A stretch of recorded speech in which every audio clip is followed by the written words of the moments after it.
Vamos a imaginar por un momento qué pasaría si el día de hoy, en nuestra actualidad, no pudiéramos hacer uso de los teléfonos celulares, de las computadoras y de un sinfín de tecnología que tenemos ahora a la mano.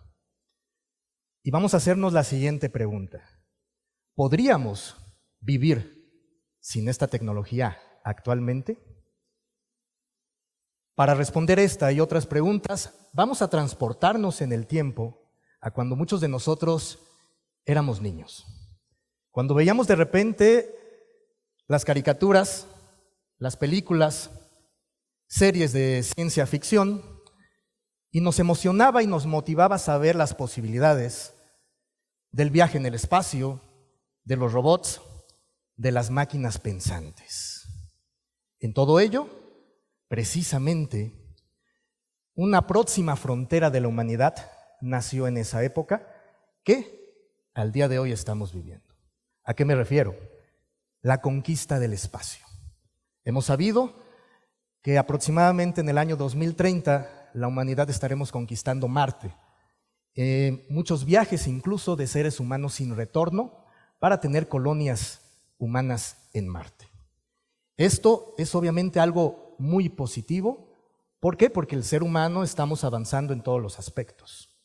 Sin embargo, ¿hasta qué punto estamos identificando que la tecnología sea un medio y no un fin? Tal vez a muchos de nosotros nos ha sucedido que llegamos a nuestra clase, llegamos a entregar algún trabajo y en una memoria USB decimos, ahí traigo mis archivos, y de repente los checamos y ya no tenemos absolutamente nada. ¿A qué se debe esto? A lo que todos conocemos como un virus informático. ¿Cuál es la idea? ¿Cuál es el concepto de un virus? Es, en la biología, un organismo que puede hacer daño.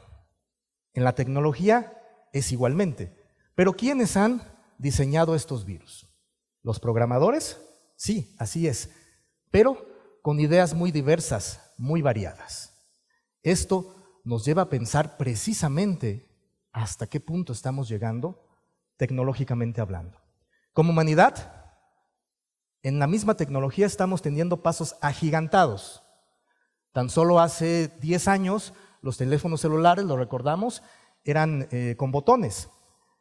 Ahora son táctiles, son smartphones. Pero como mismos seres humanos estamos cayendo en un bache. ¿Por qué? Porque nuestra esencia está decayendo. En esto hago el siguiente ejemplo. ¿Cuántos de nosotros no hemos visto por ahí las imágenes que conocemos en internet llamadas como memes? Que de repente hay una familia que va a visitar a su abuelita de la tercera edad, ella emocionada porque la van a visitar, y de repente su propia familia, todos están en su celular. Hay otra imagen, otro meme por ahí, donde hay un concierto y está también la abuelita, se le dibuja una sonrisa en su cara de la emoción, pero todos en el momento quieren grabar con su celular en video o en fotografía. Esto nos llega a reflexionar hasta qué punto estamos llegando como humanidad.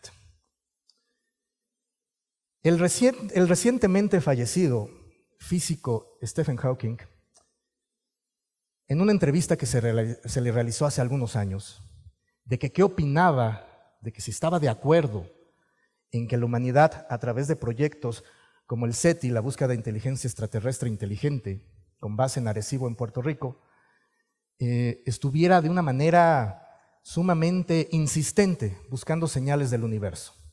Y se le preguntó a Stephen, ¿la humanidad, estamos preparados para el hipotético contacto con inteligencias extraterrestres? Y Stephen Hawking respondió, considero que no. ¿Por qué? Porque en nuestro propio planeta, es cierto, la tecnología, estamos avanzando a pasos agigantados, pero ¿qué estamos creando nosotros mismos? Guerras del hombre contra el hombre, más allá de la hambruna que estamos sufriendo en nuestro propio planeta y de muchos otros aspectos de toda índole. Y él mismo comentó una hipótesis sumamente interesante. Dijo lo siguiente, considero que en el caso de que se pudiera conseguir un contacto con una hipotética civilización extraterrestre, no sería con una civilización inteligente de tipo orgánica. El periodista en cuestión le pregunta, ¿a qué se refiere? Lo que pasa que muy posiblemente la gran mayoría de las posibles civilizaciones extraterrestres que pudieran existir sean las inteligencias artificiales que pudieron crear estas civilizaciones, que de alguna manera no tuvieron control sobre ellas mismas y se rebelaron. Hace tan solo también algunos meses, algunas empresas de tecnología mundial mencionaron lo siguiente, que a partir del año 2045 iba a ser una realidad que si alguien muere, transportar su conciencia humana a un androide, a una máquina. Esto nos lleva a pensar también muchas reflexiones. Repito e insisto, ¿hasta qué punto estamos llegando como humanidad en esa evolución? Si utilizamos a favor la misma tecnología, obviamente es una maravilla para todos nosotros. Estas conferencias que se están grabando y que estarán grabadas ahora sí que para la eternidad, es en base a esa tecnología. El medio de comunicación, como son las redes sociales, si lo usamos a nuestro favor, también es una gran maravilla, pero también depende el uso y la forma. En la década de los 40, el biólogo Isaac Asimov, y también un prolífico autor de ciencia ficción, instauró las 3 leyes de la robótica. ¿Cuáles son? La primera ley dice así: un robot jamás deberá hacerle daño a un ser humano. La segunda ley: un robot siempre debe de proteger al ser humano siempre y cuando no afecte la primera ley. Y la tercera ley: un robot siempre se protegerá a sí mismo y a otros robots siempre y cuando esto no afecte con la primera ley. En su momento fue ciencia ficción. En la actualidad ya es una realidad que incluso lo marca la legislación internacional en robótica. Cabe hacer mención, nuestro país, México, somos potencia mundial en robótica. Siempre en los concursos y en torneos internacionales de robótica con las universidades de todo el mundo, afortunadamente nuestro país lleva entre el primer y el segundo lugar. Sin embargo, dejo esta pregunta al aire. ¿En qué primer lugar estamos? En crear robots de pelea. Esto nos lleva a la reflexión también. ¿Por qué no, en otras instancias, participar si hay ese talento, esa capacidad, ese conocimiento mexicano? Participar cuando agencias internacionales espaciales han convocado a desarrollar robótica, por ejemplo, para la sonda Mars Global Surveyor, que hace algunos años empezó a explorar Marte y que afortunadamente se hizo.